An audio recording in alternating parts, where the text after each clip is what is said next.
नमस्कार मेरे प्यारे बच्चों, स्वागत है आप सभी का आपके अपने YouTube चैनल एलकेएम स्टडी के इस वीडियो लेक्चर में। तो आज हम आपके लिए क्लास 10th का फिजिक्स चैप्टर नंबर 9 प्रकाश परावर्तन एवं अपवर्तन के इस वीडियो लेक्चर में हम लोग यह जानेंगे कि अब हम लोग का टॉपिक है गोली दर्पण स्फेरिकल मिरर। तो हमारा जो स्फेरिकल मिरर है इसके बारे में थोड़ा समझते हैं। वह कांच का खोखले गोले का काटा गया भाग जिसके एक तल पर पारे या चांदी की कलई करके उसके ऊपर लोहे के लाल ऑक्साइड का पेंट कर दिया जाता है तो इसका दूसरा तल परावर्तक तल बन जाता है। इस दर्पण को गोली दर्पण कहते हैं। तो यहां पे थोड़ा समझते हैं कि जैसे ये हमारा देख रहे हैं कि एक कांच का खोखला गोला है। कोई कांच का खोखला गोला, जैसे आप कैनवस की गेंद होती है, लेदर की गेंद होती है, वैसे हम कांच की गेंद ले रहे हैं और पारदर्शी है। तो उसको हम बीच से काट डाले, ऐसे हीरा से काट दो या फिर किसी विशेष मशीन से, तो इसके दो भाग आप देख रहे हैं बनेंगे। एक अगर बाईं ओर से देखें तो ये उत्तल है और इसे हम देखें तो ये अवतल बन जाता है, यानी दो भाग इसमें बन जाते हैं। अब इसमें दर्पण बनाना है। अभी तो हम कांच का खोखला गोला है, अब इसको दर्पण बनाना है तो क्या करना पड़ेगा मेरे प्यारे बच्चों, इसके दाहिने पृष्ठ पर कलई करेंगे। अब बात आती है दाहिने पृष्ठ पर क्यों करेंगे, क्योंकि जो प्रकाश की किरण होती है हमेशा दर्पणों पर बाईं ओर से आपतित की जाती है, ठीक है ना, बाईं ओर से आपतित की जाती है, इसलिए इसमें कलई हमेशा दाहिने पृष्ठ पर करेंगे। तो यहां पर देखिए कलई में क्या करते हैं, पारे पारा, ठीक है, या चांदी, पारा या चांदी का लेप लगाओ और जब सूख जाए तो लोहे के लाल ऑक्साइड का पेंट कर देंगे। लोहे के लाल ऑक्साइड का क्या करेंगे,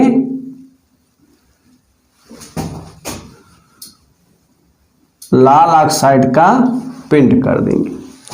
तो चलिए बनाते हैं दर्पण। तो देखिए दर्पण का जो बनाने का एक अपना चिन्ह है वो इस तरीके से अगर कर देंगे तो अब ये बन जाएगा उत्तल दर्पण।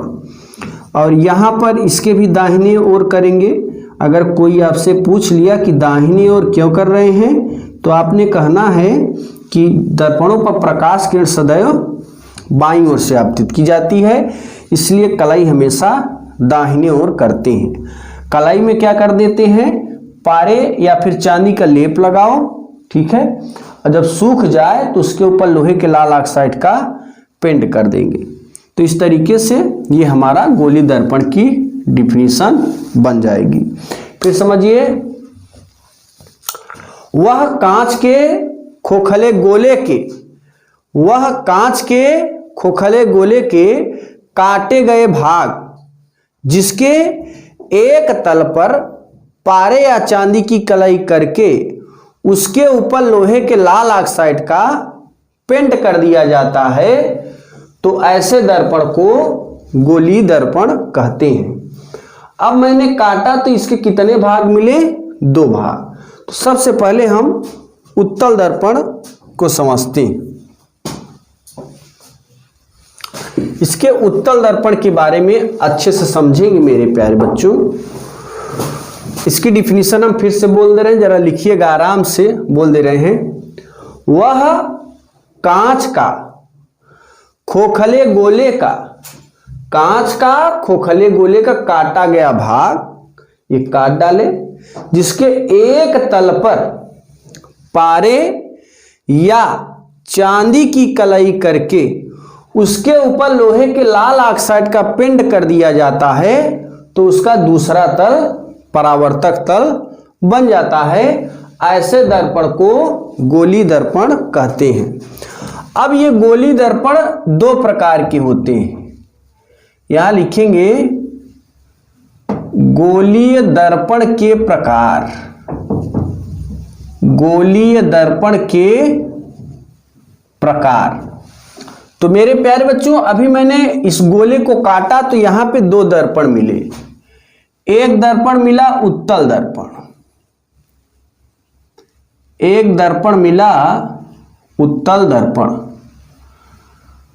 कॉन्वेक्स, कॉन्वेक्स मिरर, MIRROR, ये कॉन्वेक्स मिरर है। उत्तल दर्पण, उत्तल दर्पण मैंने इस तरीके से बनाया,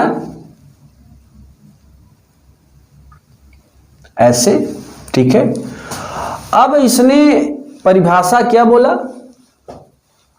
अपन परिभाषा बोला कि वह, देखो उत्तल दर्पण की डिफिनेशन, वह कांच के खोखले गोले के काटे गए भाग जिसके दबे हुए तल पर, अभी देखिए ये वाला तल, दाहिने वाला तल दबा हुआ है, अब बायां वाला तल उभरा हुआ है, तो कहेंगे जिसके दबे हुए तल पर कलई किया गया है तथा उभरा हुआ तल परावर्तक तल है, उसे हम उत्तल दर्पण कहते हैं। तो उभरा हुआ तल परावर्तक तल है, ये वाला तल परावर्तक तल, और ये वाला जो तल है इसे हम कलई किया गया तल बोलते हैं, किया गया तल, ये हमारा कलई किया गया तल है।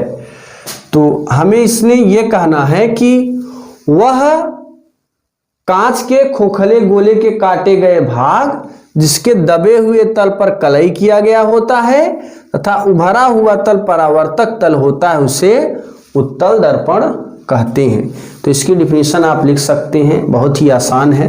फिर समझिएगा, वह कांच के खोखले गोले के काटे गए भाग जिसके दबे हुए तल पर कलई किया गया होता है तथा उभरा हुआ तल परावर्तक तल होता है, उसे उत्तल दर्पण कहते हैं।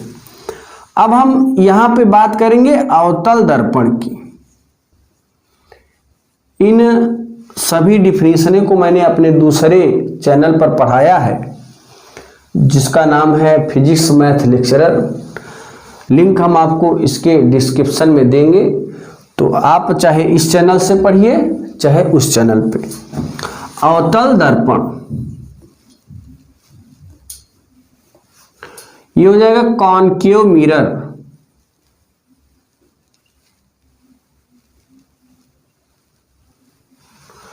Concave mirror. तो कॉनकेव मिरर में इस तरीके का बनेगा, ऐसे,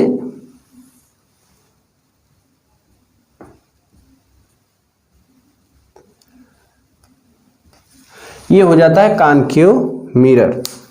तो कॉनकेव मिरर में क्या लिखेंगे समझिएगा। इसके देखिए उभरे हुए तल पर कलई किया गया है और दबा हुआ तल परावर्तक तल है, उसे हम अवतल दर्पण कहते हैं। तो समझिएगा, वह कांच के खोखले गोले के काटे गए भाग जिसके उभरे हुए तल पर कलई किया गया है, देखिए उभरे हुए तल पर क्या किया गया है, यहां पे कलई, यहां लिख देंगे कलई किया गया तल, और ये जो है इसे हम बोलते हैं परावर्तक तल, परावर्तक तल। तो यहां पर लिखेंगे, क्या लिखेंगे कि वह कांच के खोखले गोले के काटे गए भाग जिसके उभरे हुए तल पर, देखिए उभरा हुआ है, इसका भाग निकला हुआ है, उभरे हुए तल पर कलई किया गया होता है तथा दबा हुआ तल परावर्तक तल होता है, ऐसे तल को, ऐसे दर्पण को अवतल दर्पण कहते हैं।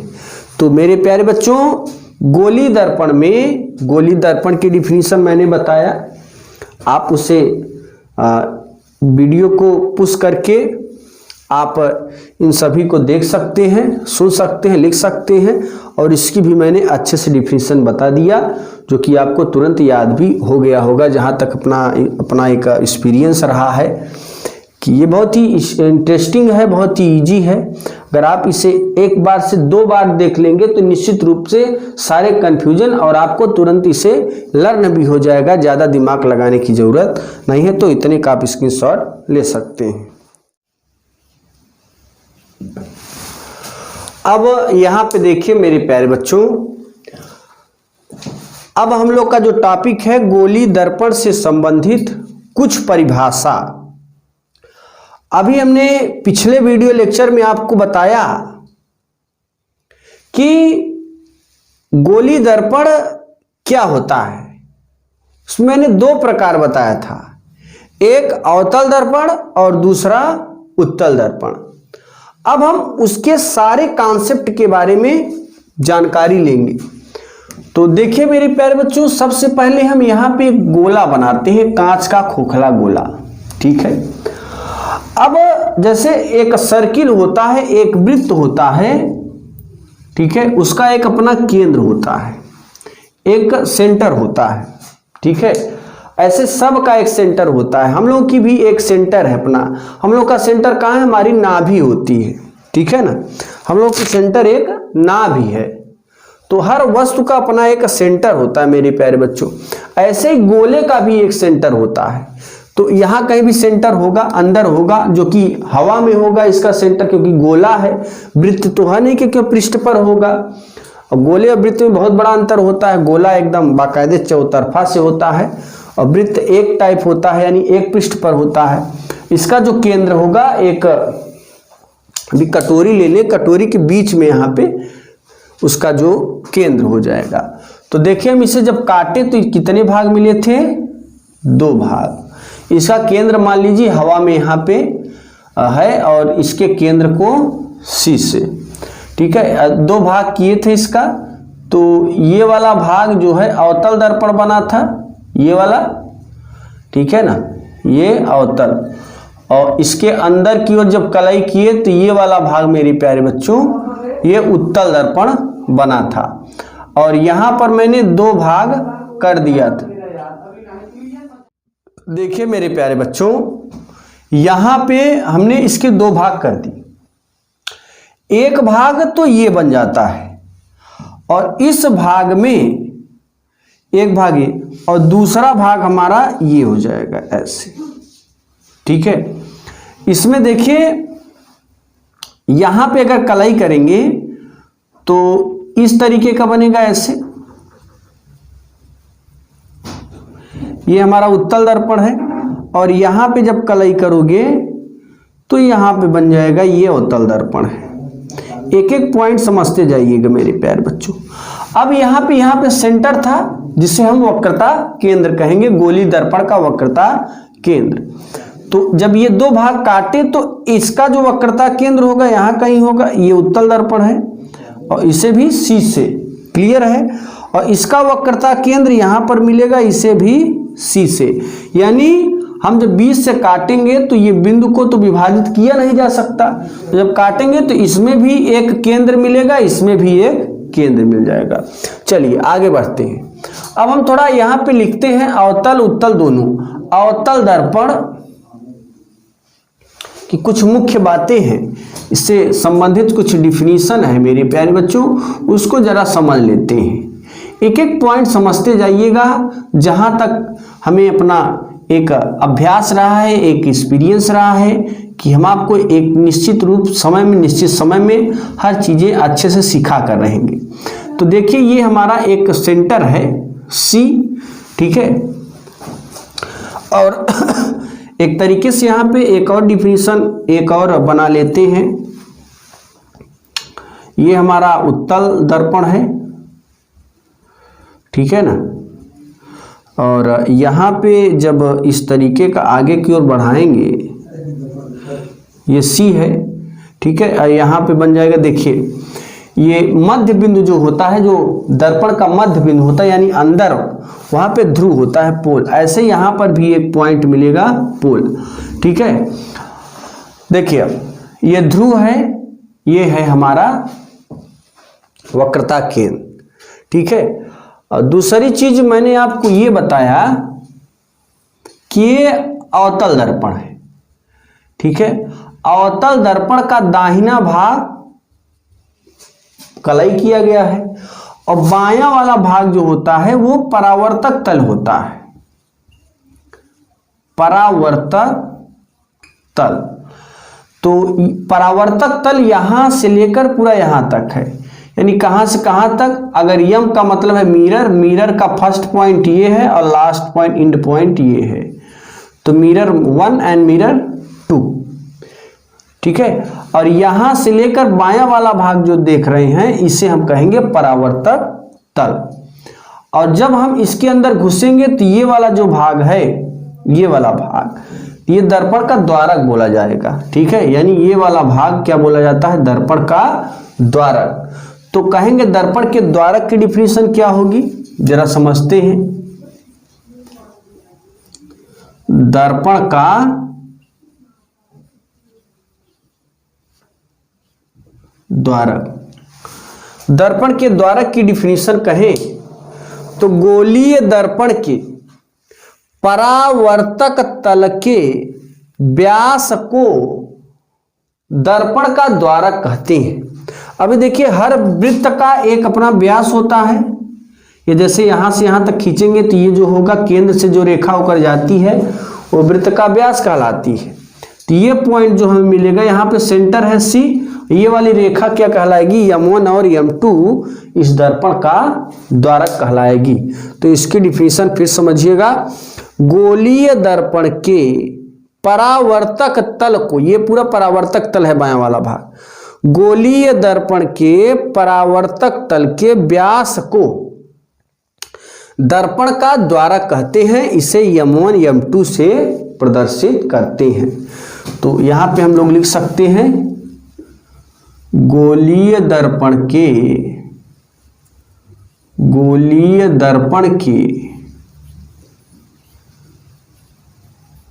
परावर्तक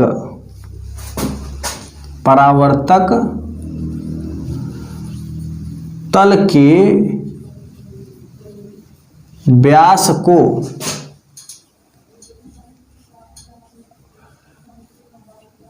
दर्पण का द्वारक कहते हैं। दर्पण का द्वारक कहते हैं। तो गोली दर्पण के परावर्तक तल के व्यास को दर्पण का द्वारक कहेंगे। इसे M1 M2 से प्रदर्शित करते हैं। तो ये रहा इसकी डिफिनीशन। अब हम जानेंगे कि इसका जो ध्रुव होता है, ध्रुव क्या होता है। ठीक है ना, तो इतने का स्क्रीनशॉट लीजिए। अब आगे बढ़ेंगे हम लोग, ठीक है ना।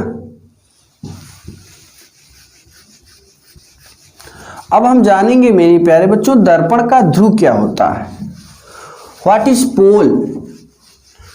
तो यहाँ पे इसको 1 मिनट देते हैं, एक रखे रहेंगे, अभी ज़रूरत है इसकी।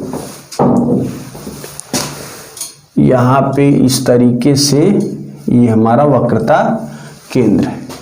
अब देखिए जरा ध्रुव क्या होता है। इंग्लिश में इसे पोल बोलते हैं।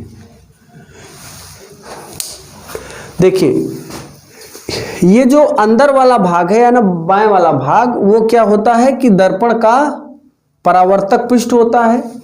तो अगर हम यहां से आधा परावर्तक इधर निकाल दें, आधा इधर निकाल दें, जो बीच वाला भाग होगा उसी को कहेंगे दर्पण का ध्रुव। तो इसकी डिफिनीशन क्या कहेंगे, गोलीय दर्पण के परावर्तक तल के मध्य बिंदु को, देखो आधा परावर्तक इधर छोड़ो, आधा इधर छोड़ो, तो जो बीच वाला भाग है वही क्या होगा, ध्रुव हो जाएगा। जैसे हमने कहा, एक कटोरी लेंगे, कांसी कटोरी, एक तरफ कलई करेंगे तो अवतल दर्पण बनेगा, और यहाँ बीच वाला जो भाग होगा वही दर्पण का ध्रुव हो जाएगा। तो इसकी डिफिनीशन लिखेंगे कि गोलीय दर्पण के परावर्तक तल के मध्य बिंदु को दर्पण का ध्रुव कहते हैं। लिखेंगे डिफिनीशन, गोलीय दर्पण के परावर्तक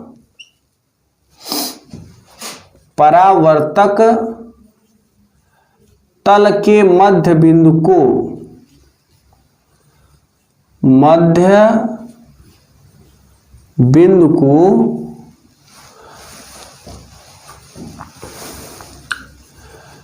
दर्पण का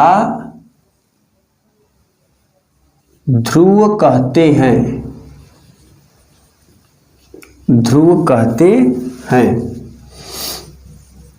अब ध्रुव को P से प्रदर्शित करते हैं, चाहे वो अवतल हो चाहे उत्तल। तो लिखेंगे ध्रुव को P से प्रदर्शित करते हैं। ध्रुव को P से प्रदर्शित करते हैं। तो इस तरीके से ये हमारा ध्रुव यहाँ पे कंप्लीट होता है। अब हम जानेंगे मुख्य अक्ष क्या होते हैं। मुख्य अक्ष, प्रिंसिपल एक्सिस। मुख्य अक्ष के बारे में समझिएगा। एक यहां पे उत्तल दर्पण भी बना लेते हैं मेरे प्यारे बच्चों। ये उत्तल दर्पण है, ये C है, ठीक है, ये ध्रुव है। देखिए, अगर हम ध्रुव और वक्रता केंद्र को मिला दें, अभी वक्रता केंद्र की डिफिनीशन आपने नहीं जाना, तो इसकी भी डिफिनीशन थोड़ा एक बार समझ लेते हैं, फिर अभी बोल देंगे। देखिए, वक्रता केंद्र की डिफिनीशन क्या है। ये हमारा एक गोला है, ठीक है, और इस गोले को मैंने काटा तो दो भाग मिले, ठीक है, उसी को कहेंगे वक्रता केंद्र। तो देखो, गोलीय दर्पणों को जिस गोले में से गोलीय दर्पणों को, ये गोली दर्पण है, गोली दर्पणों को जिस गोले में से काटा जाता है, उस दर्पण के केंद्र को गोली दर्पण का वक्रता केंद्र कहते हैं। फिर समझिएगा, गोलीय दर्पणों को जिस गोले में से काटा जाता है, उस गोले के केंद्र को, उस गोले के केंद्र को गोली दर्पण का वक्रता केंद्र कहते हैं। इसे C से प्रदर्शित करते हैं। और अगर वक्रता त्रिज्या की डिफिनीशन पूछ लिया तो इसकी डिफिनीशन कैसे बताएंगे। सेम ऐसे ही रहेगा, जहां वक्रता केंद्र है वहां पे वक्रता त्रिज्या हो जाएगी। तो देखिए, गोलीय दर्पणों को जिस गोले में से काटा जाता है, उस गोले की त्रिज्या को गोली दर्पण की वक्रता त्रिज्या कहते हैं और इसे R से प्रदर्शित करते हैं। यानी अगर ये पॉइंट पोल है और ये यहां से यहां तक की जो दूरी होगी वो वक्रता त्रिज्या हो जाएगी। देखिए यहां, अब हम जानेंगे मुख्य अक्ष के बारे में। ध्रुव एवं वक्रता केंद्र को मिलाने वाली रेखा को मुख्य अक्ष कहते हैं। अगर ध्रुव को पकड़िए और C को अगर एक रेखा मिल जाए तो वही होता है मुख्य अक्ष। फिर समझिए, ध्रुव एवं वक्रता केंद्र को मिलाने वाली रेखा को मुख्य अक्ष कहते हैं और मुख्य अक्ष को PC से प्रदर्शित करते हैं। तो यहां पर लिखेंगे, ध्रुव एवं वक्रता केंद्र को, ध्रुव एवं वक्रता केंद्र को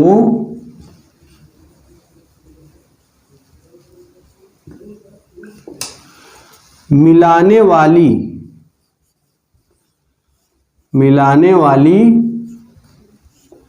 रेखा को, ध्रुव एवं वक्रता केंद्र को मिलाने वाली रेखा को मुख्य अक्ष कहते हैं।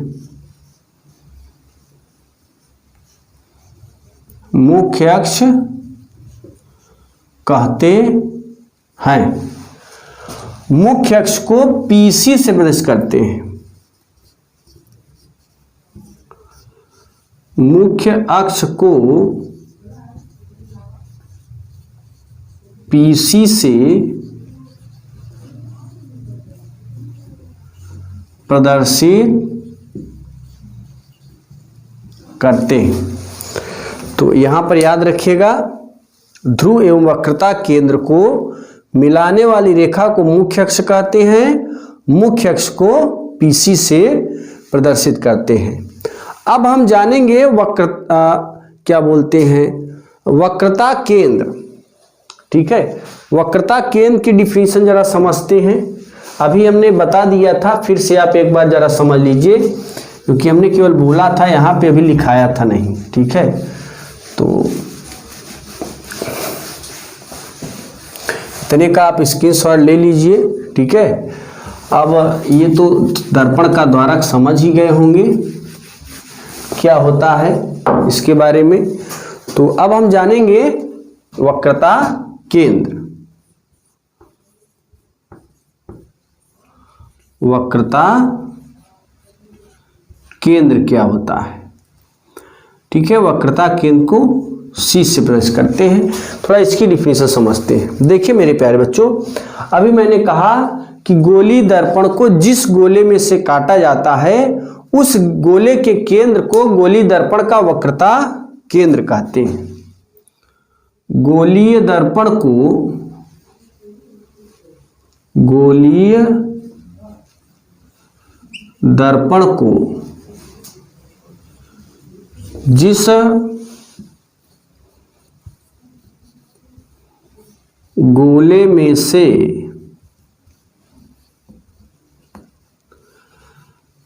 काटा जाता है उस गोले के केंद्र को गोलीय दर्पण का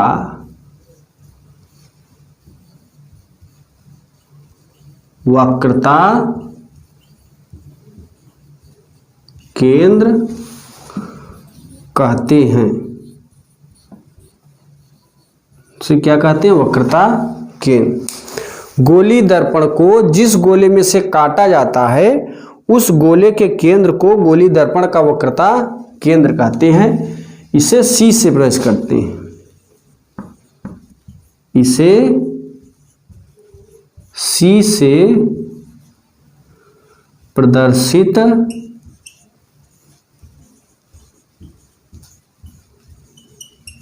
करते हैं। अब हम लिखेंगे वक्रता त्रिज्या। ठीक है ना, वक्रता त्रिज्या क्या होता है?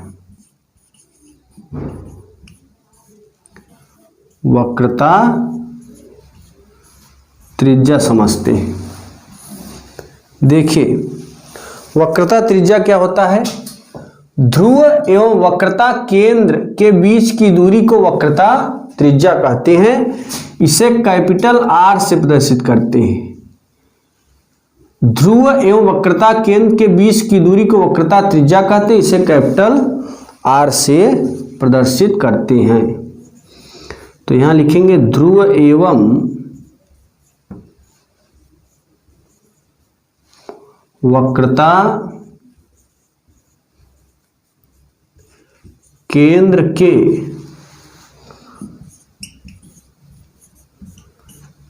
बीच की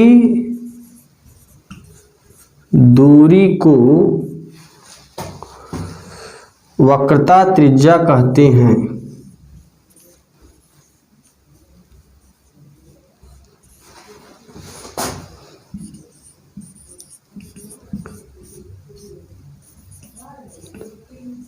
इसे आर से प्रदर्शित करते हैं। तो ये हमारा वक्रता त्रिज्या है और इस तरीके से आप इसे लिख सकते हैं। वक्रता त्रिज्या की डिफिनीशन मेरे प्यारे बच्चों कि ध्रुव एवं वक्रता केंद्र के बीच की दूरी को वक्रता त्रिज्या कहते हैं, इसे कैपिटल आर से प्रदर्शित करते हैं। अब हम देखें जानेंगे मुख्य फोकस क्या होता है, ठीक है ना। मुख्य फोकस के बारे में जरा समझते हैं। फिगर यहां पे बना दे कहीं इधर। ये हमारा एक अवतल दर्पण है, चाहे उत्तल में दिखाइए चाहे अवतल में, कोई प्रॉब्लम नहीं होने चाहिए किसी स्टूडेंट को। यहाँ पे ये ध्रुव है, वक्रता केंद्र है। और अब देखिएगा हम किसकी डिफिनीशन बतानी है हमें, मुख्य फोकस की। तो यहाँ लिखेंगे मुख्य फोकस।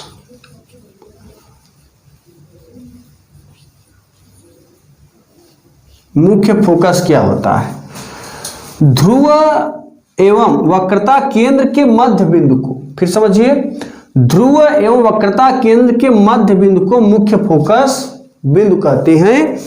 इसे एफ से प्रदर्शित करते हैं। ये जो होगा पॉइंट एफ होगा। ध्रुव एवं वक्रता केंद्र के मध्य बिंदु को मुख्य फोकस बिंदु कहते हैं।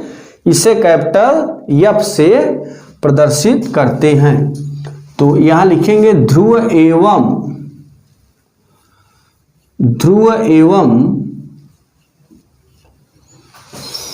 वक्रता केंद्र के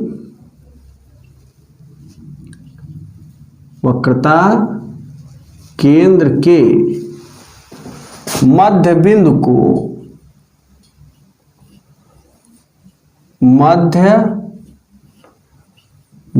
को मुख्य फोकस बिंदु कहते हैं।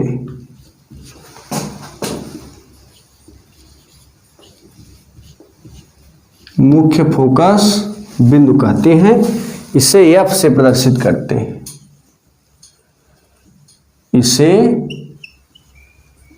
एफ से प्रदर्शित करते हैं।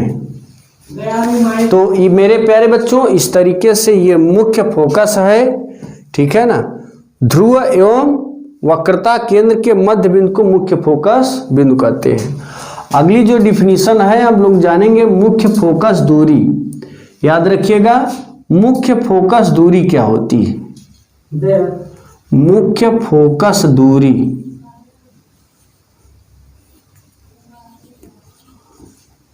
फोकस दूरी देखिए ध्रुव एवं, ठीक है, ध्रुव एवं मुख्य फोकस बिंदु के बीच की दूरी को मुख्य फोकस दूरी कहते हैं। यानी P से लेकर F तक की जो बीच की दूरी होगी वही होगी मुख्य फोकस दूरी। तो यहां लिखेंगे ध्रुव एवं मुख्य फोकस बिंदु के बीच की दूरी को फोकस बिंदु के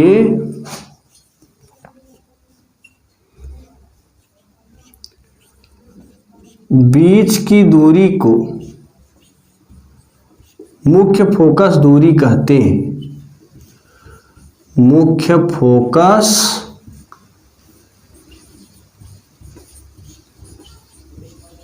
दूरी कहते हैं। यानी हम लोग अगर ध्रुव से फोकस तक के बीच की जो दूरी होगी उसे मुख्य फोकस दूरी कहेंगे। इसे एफ से प्रदर्शित करते हैं।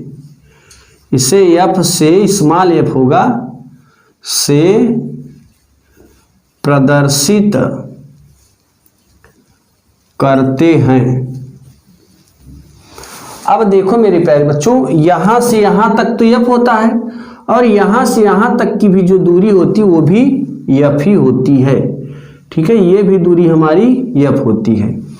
और P से लेकर C तक की जो दूरी होती है वो कैपिटल R होती है। तो यहाँ पे अगर हम निकालें तो जो PC दूरी है, PC दूरी, ठीक है, PC दूरी किसके किसके योग के बराबर है, तो PC बराबर पीएफ धन एफ सी, पीएफ धन एफ सी, पी से लेकर सी तक के बीच की दूरी कैपिटल आर, अब पी से लेकर एफ तक स्मॉल एफ, प्लस एफ से लेकर सी तक भी स्मॉल एफ, तो ये हो जाएगा कैपिटल आर, एफ में एफ जोड़ेंगे 2f, ये हो जाएगा r बराबर 2f, या f की वैल्यू यहाँ पे निकालेंगे तो ये 2 भाग में चलाएगा और f बराबर होगा r/2। ठीक है, अगर फोकस दूरी और वक्रता त्रिज्या में संबंध आ जाए तो हम इस तरीके से यहाँ पे ये वाला टॉपिक लिखेंगे, फोकस दूरी और वक्रता त्रिज्या में ये संबंध। तो यहाँ पे गोली दर्पण से संबंधित इस प्रकार सारी डिफिनीशन मेरे प्यारे बच्चों कंप्लीट होती है, तो आप इसे अच्छी तरीके से समझ लीजिए।